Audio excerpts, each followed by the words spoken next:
Hey, good evening, everybody. Welcome to Wizards Outlook. Got Raymond Lyons, Wilson Tarpe Jr. And it was exciting finish. So an otherwise kind of sloppily played game between two teams that clearly didn't have all their full complement of players. I think it's the best way I could kind of get to it, right? Um, Gary Trent Jr. Raul Neto goes to the cup, tries to hit a reverse layup. He's unable to. Uh, you know, the I almost wanted to say the Blazers, the Raptors get the ball. Trent brings it up court. Possibly, controversial with the push off on Neto, depending how you want to look at it. But reality is the officials called nothing.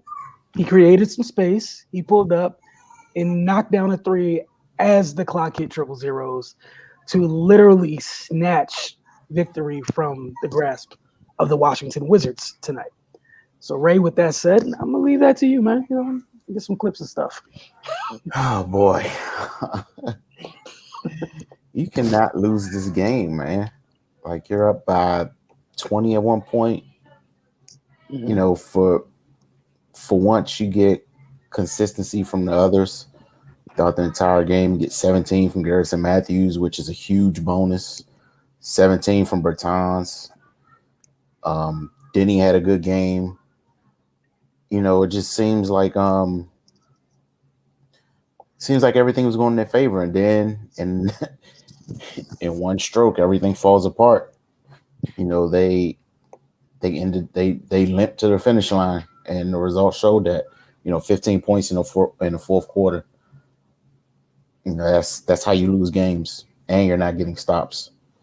So I mean again, it's kind of like the other night with Lopez. The early offensive success was an anomaly. Right. They were lights out. So if you're depending on that to carry you through, then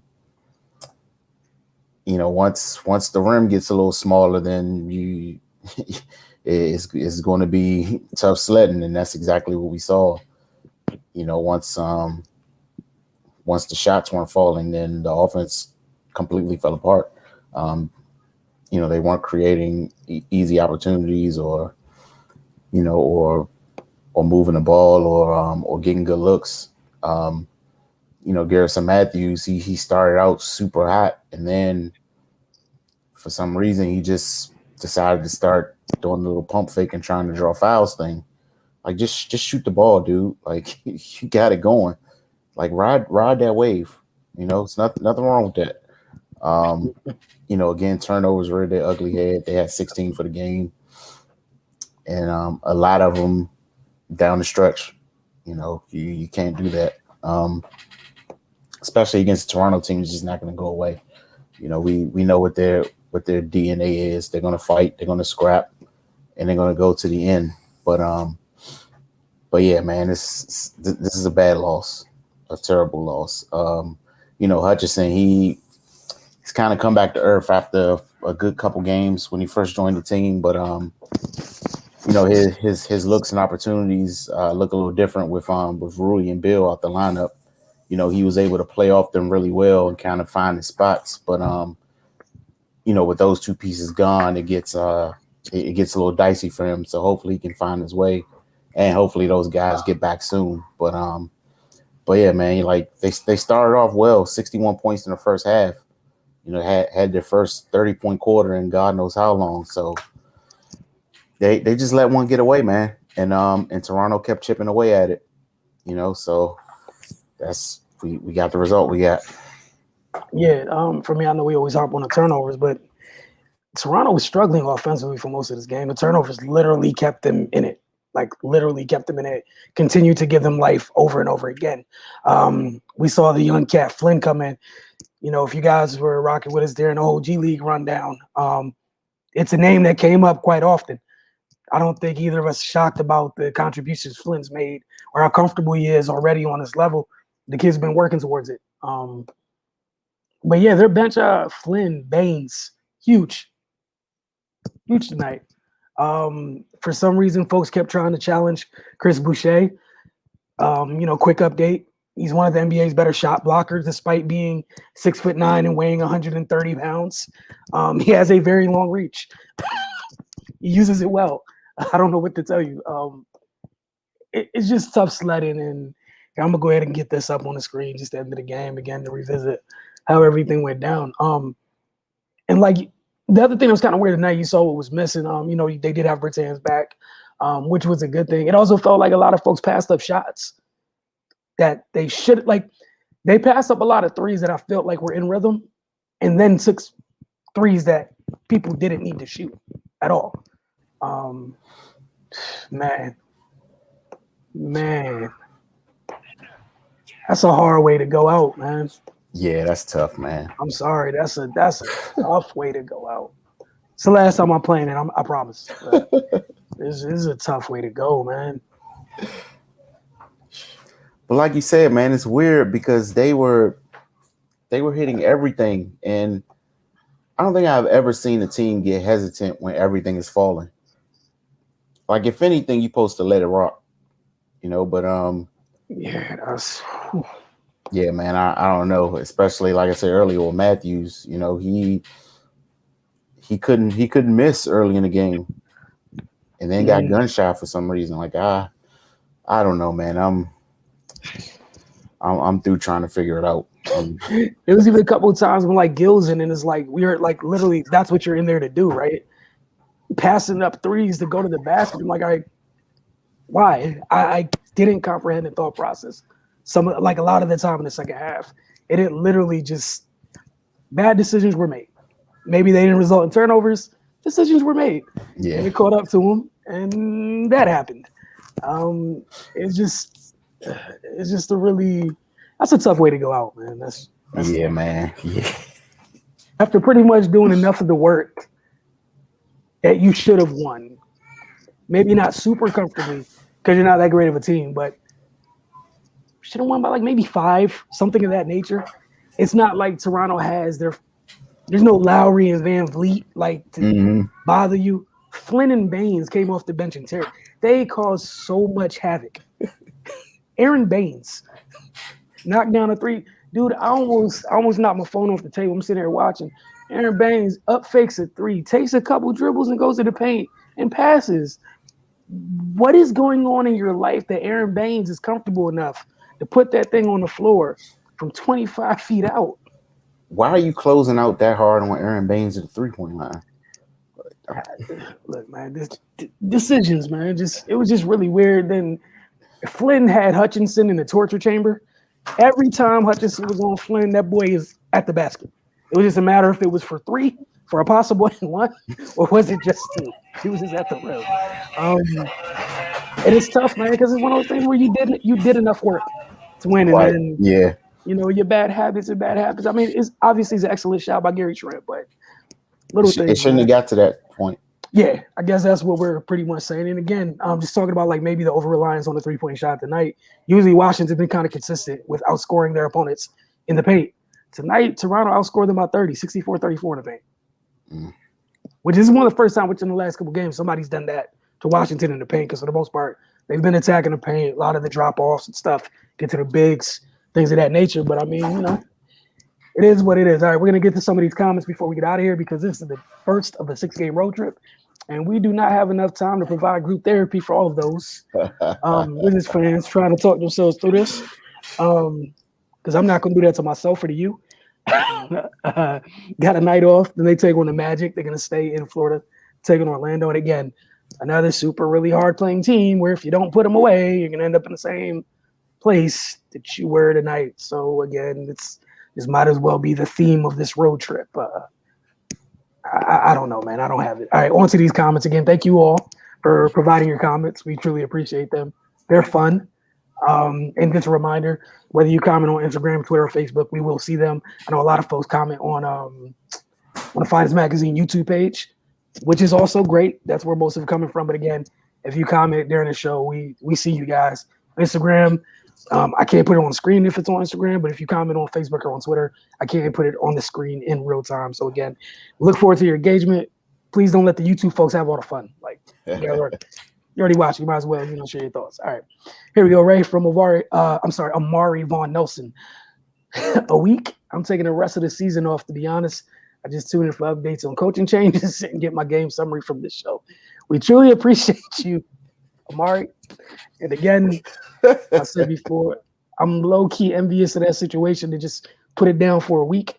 Because like during All-Star break, that 48 hours, you don't know what it did for my mental. It's some of these games are hard to get through. Like, we tell the truth here. They're hard to get through. Like, you love basketball, but it's kind of like I remember Endgame, but like what did it cost? Everything. Like that's where this team has me some nights watch. Like it is what it is. But go ahead, Ray, your thoughts on that one. Hey man, yeah, just check in with us, man. Don't put yourself through that unnecessarily. That's a good 2.5, 3 hours. You could be doing something else. So you're gonna let us you'll let us take that for you. Yeah, man. Yeah. All right. Net of GLC, Bertans. ... What's your thoughts on this contract at the moment? You guys had your own discussion in the comment section. Don't sleep on huge mistake. Triple X, 3 times exclamation points. And David Cofield also chimed in, mega huge as in mistake. I think that's something we mentioned a couple of times. Just it is what it is. I'm not opposed to him being on the team, right? I just didn't like the price considering what else the roster could have needed. At the time, I felt like you kind of bid it against yourself. You didn't have to. Like, it felt like it's one of those things where it's like, hey, we got to get him or someone's going to pay him this. Are they? Like maybe something a little bit more cost effective, and because some comparable, quote unquote, comparable shooters, he got paid more than all of them. Yeah. Right. So and isn't outperforming any of them. And we know through the injuries and all that, but like the bottom line is like, if regardless of the sport, if you're one of the folks that you specialize in a certain thing, we got to judge you by the thing that you specialize in. And hit a couple threes a night, hit several threes a night, so that was good. But at the same time, it's kind of like that's the one thing you do. A couple threes ain't it. Like you need to hit a chunk, a handful, a few, if you will. Like the room for you missing an open three is kind of different from. I'm not tripping off Garrison Matthews missing an open three. That's peanuts. Right. Like you're open. Like I wanted to be like, oh, that's automatic. I want to be shocked. I want to have that same feeling I had when I see Duncan Robinson or Joe Harris miss a wide open look. Yeah, man. For $80 million, you need to be up in that 40% range. I'm sorry. That's all. I feel like it's too much to ask considering what skill set, what you're here for, yada yada yada, or all that good stuff. All right, Jared Lewis. Teams are packing the paint, making Russ turn over the ball. Wizards have no shooting. Almost all his assists are coming from layups, which is easy to pick those passes because you know where they are going. So are you, Ray? Yeah, I mean that's pretty much been the blueprint on him since 09, is it? When did he get drafted? 08, 09? Something like that. But yeah, that's what you do to him. And if he's gonna take that mid-range pull-up, I'd consider that a win, honestly, for the defense. Because it's just not that consistent. If he's hitting it, then you're in trouble. But more often than not, he's not hitting it or even looking to take it with any type of consistency. So Westbrook's going to be Westbrook, man, and given what's around him, it's just going to make his life exceedingly harder. Given the way that he plays the game, and that's not an indictment on him. It just is what it is. But yeah, if we can see it, then trust and believe people that are being paid handsomely to see it are recognizing it as well. So they're just making it tough for him, and he's got to make better decisions. And they just gotta do a better job on offense, period, man. Just creating opportunities for themselves because it's not going good for them. Given the way the roster's set up, they can make some other things happen than what's going on out there. And it does start with Russ because he has the ball in his hands the majority of the time. So, And again, we constantly harp on the turnovers, and that's caused them to lose a lot of games. So I mean, to expect him to magically figure it out in year 12 or 13 or wherever he is at his in his career, that's unrealistic. But but yeah, man, it's something's got to give at this point because the L's are just going to keep piling up. And Yeah, of of course, course. with with Bill and Rui, when they return, of course things will look different. So but yeah, right now with just him kind of being a lone ranger, it's going to be a little tough. Unless you get a first half like they got tonight when everybody's just hitting everything. Of course that makes life easier. But as we saw as the game progressed, the basket got a little tight on him. So yeah, man, it's I feel for him. Yeah, I mean, like you said, it's nothing we haven't discussed here before. And again, this is why this whole time I haven't really been mad at Russ. It's not like this roster was designed for Russ with Russ in mind. We know like Russ is a known quantity. We know exactly known variable, if you will. We know exactly what he is, good and the bad. We know exactly what that is. Um, it's not like Washington came into the year like, hey, let's build a roster around Russ. Because if you did, the roster would look quite different. So like this year, and I'm gonna keep saying it, like this year is tough, and again, I'm not super. I have a hard time blaming Russ for things that I don't expect out of him.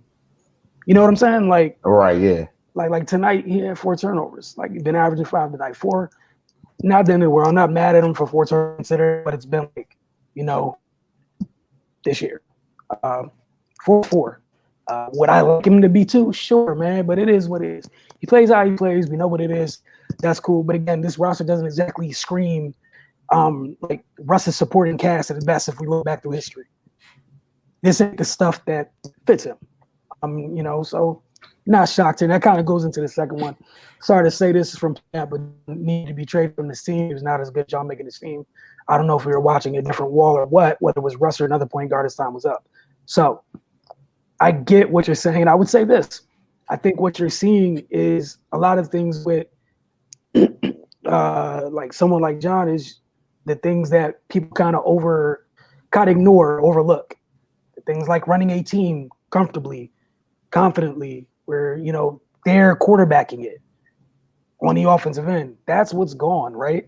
And this is something that he's done exceedingly better than Russell the entire time because I'm never going to get mad at Russell for those things because he's always been an athlete playing point guard, right? Where John's always been a floor general the entire time. Again, I will never get mad at Russ for being Russ. John's John. Cool. All I've simply said was, again, for this roster, you had the better piece here to begin with. Like you said, even if you wanted to trade him, why didn't you let him try to up his trade value first before you do it, so you can get something? So you didn't do something where it felt like it was out of emotion or irrational, and you did this where now you have square peg round hole where you're fitting all this stuff that was for somebody else onto a different piece, and then expecting them to just make it seamless where they're not even remotely the same type of player. That's not fair to Russ. So I get what you're saying. No one's going to sit here and be like, oh, John Wall, we saw the best version of John Wall. No, it wasn't nobody saying that. But you can look through the last 10 years. A healthy John Wall has been a huge difference between a good year for the Wizards and a bad year for the Wizards. That is, that's a fact. Like, that's exactly what that is. Again, this is not the bash Wall, and appreciate you for tuning in. But again, like I've said this multiple times, I'm going to continue to say this. This roster was constructed for somebody else pulling the strings, right? A person ain't here. I'm not going to get mad at the other person where it doesn't fit them. Like that, like to me, it's just that simple. But nah, we weren't watching a different player. But again, like outside of the triple doubles and whatnot, like that's cool, but we're here. We're here, and that's great. But man, I get what you're saying, but it doesn't really matter. Like again, like you had those Chris Paul types where you kind of just fall back. The coach chill. The coach on the floor. They're gonna get everybody in order, do what they need to do, and we have evidence of John doing that throughout the years.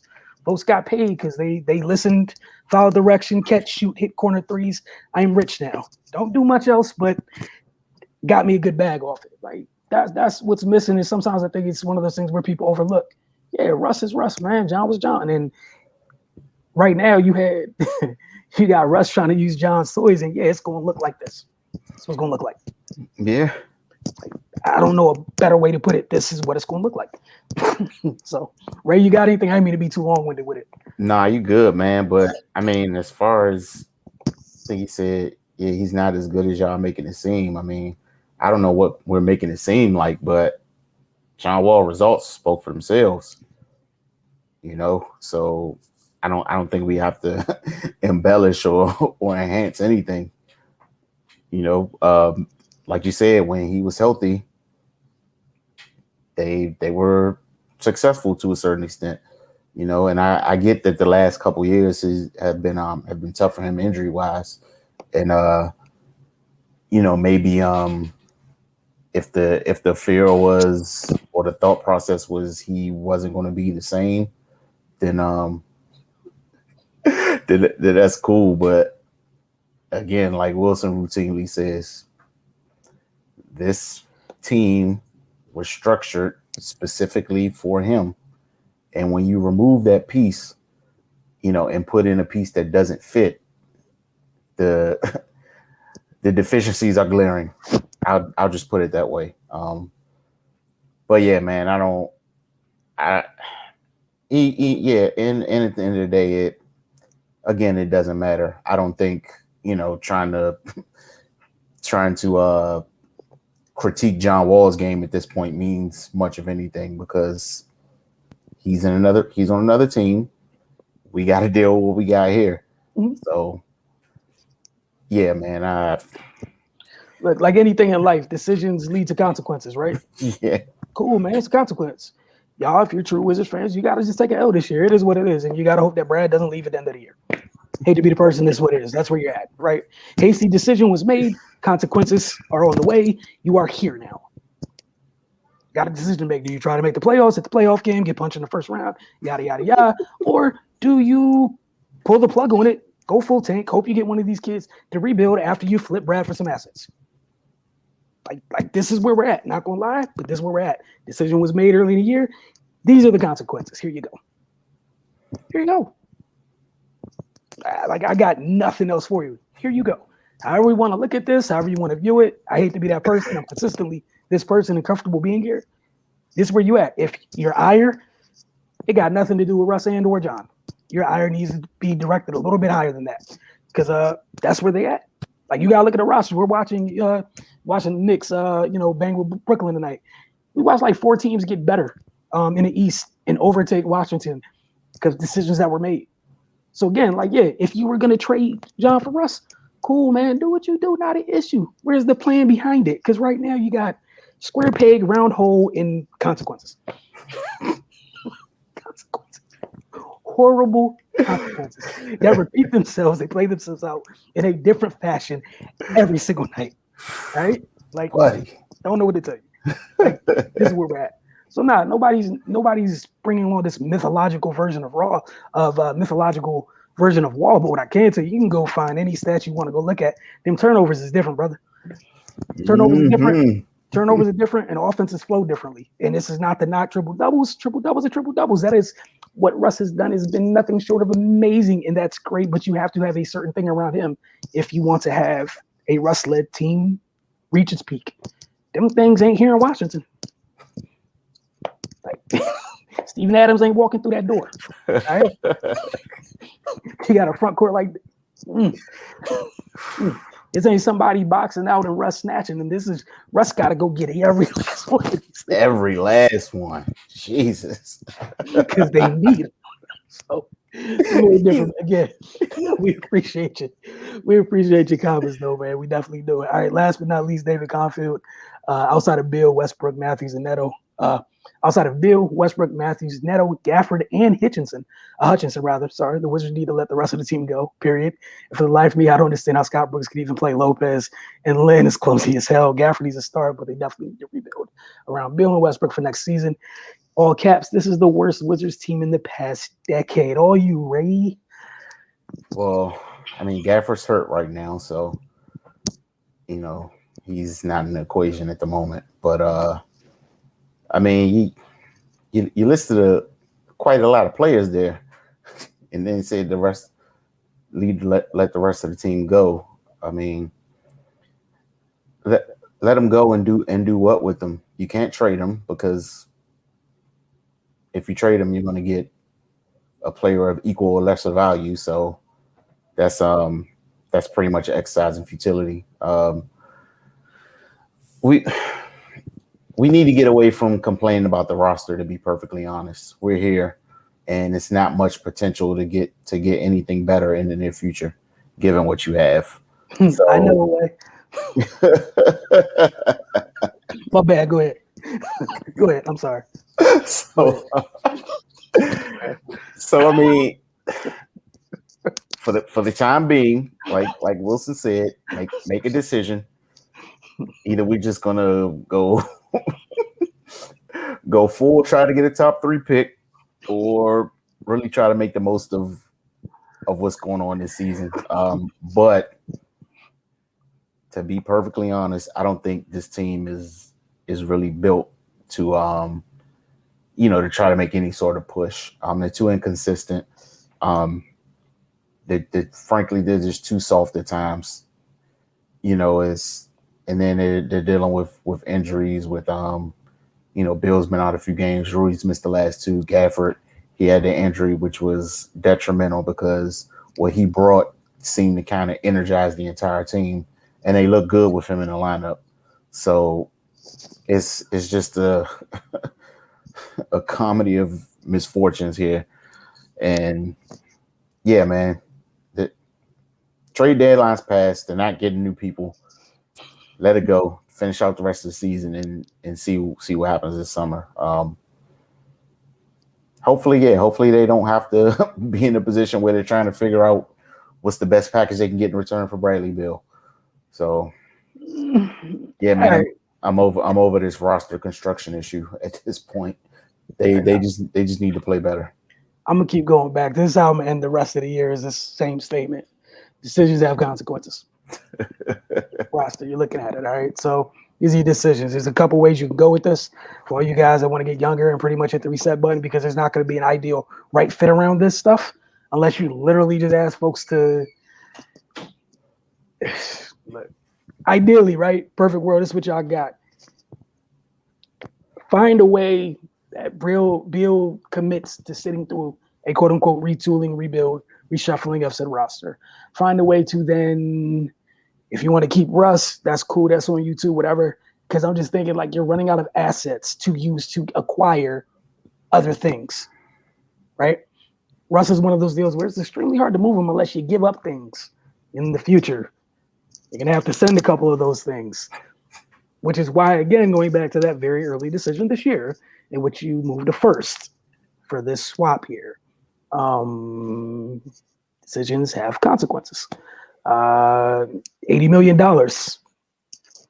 Interested to see how one moves on from that deal, or how long you have to wait. Like you just came off, and it's not the same, he's remotely the same thing, but like you just came off something where you were paying a bunch of money and he had to sit on a roster, even though he couldn't really help you. Obviously a little bit different. Like Bertans, he's not Jan or whatever, you know what I'm saying?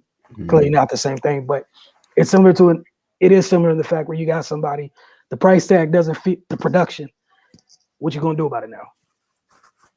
Right? And then ideally with some of the youngsters or whatever, if you want to decisions lead to consequences, I ain't got nothing for you. We'll see what happens. This is Raymond Lyons from Wilson Trent Jr. for Wizards Outlook. We'll be back with you guys. We're gonna take a break from Wizards Outlook for a day. But enjoy Tuesday. We'll be back with you guys Wednesday night. The Wizards staying in Florida to take on Orlando, because that whole other discussion, man, is like a couple options to fixing this roster. One of them is nuclear, okay? And I don't know if y'all got that type of patience after seeing that this year. So there's the big red button, or there's like a little panel with a bunch of tiny little yellow buttons. And all of them don't have power to them, the yellow buttons either. So those options. Everyone's not picking up the phone. when you hit some of those buttons. So we will see. Get back with us later tonight. Wrap up within the madness on the men's side with the men's national tournament game, title game, which is going on right now. So probably gonna go tune into that. And you guys have a good one.